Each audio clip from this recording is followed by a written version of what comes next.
Абайдың еңбегі көрінбеген заманында. Абайды қазақ бағаламаған. Қазір әлем әулие қылып атқан, бүкіл әлем қазақ халқы оңбаған екен. Мынадай адамды тығып келген, бізге көрсетпеген деп бізді кінәлады ғой. Енді сөйтіп бүкіл неміс, бүкіл француз халқы Абайдың қандай адам екенін танып, ойпырмай мынандай адам бүкіл әлемде керемет адамдардың қатарына кіретін адам бар екен деп жатса, соның заманында ешкім бағалаған жоқ. Біздің кейбір тірліктеріміз өзінің заманында бағаланбайды.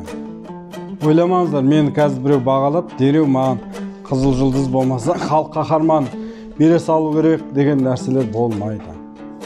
Өмір бұл қандай өмір? Бұл уақытша өмір, жалған өмір. Сіздерге мамаларың дүниеге әкелген кезде, "Өңә" деп тұрғанда, "Балам, міне керемет жәннатқа келдің, кайфуша өмір сүр" деп сендер туған жоқ қой? Рас екен.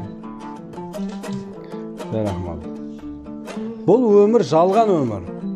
Бұл дүнияда кейде еңбегің еш кетіп қалады, кейде бағаланбай қалады. Кейде бір досыңды неғып қалайшы деп сөз естіп қаласың.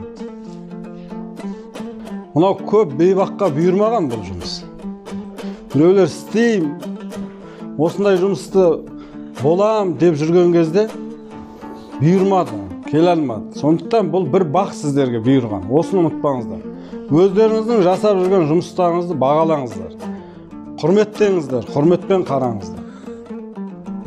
Сондықтан сен жұмысқа шықтың азанда, дұрыстап киініп шығыңдар. Мына киімді өткенде айттым ғой, бала шағаның киімімен, мынандай кіштеп қойған балдардың киімімен, болмаса нәскимен, тағы басқа киімдермен жумаңдар. Бұл бөлек жуылсын. Бұл сенің сондай киім. Бұл сенің ақ сауытың.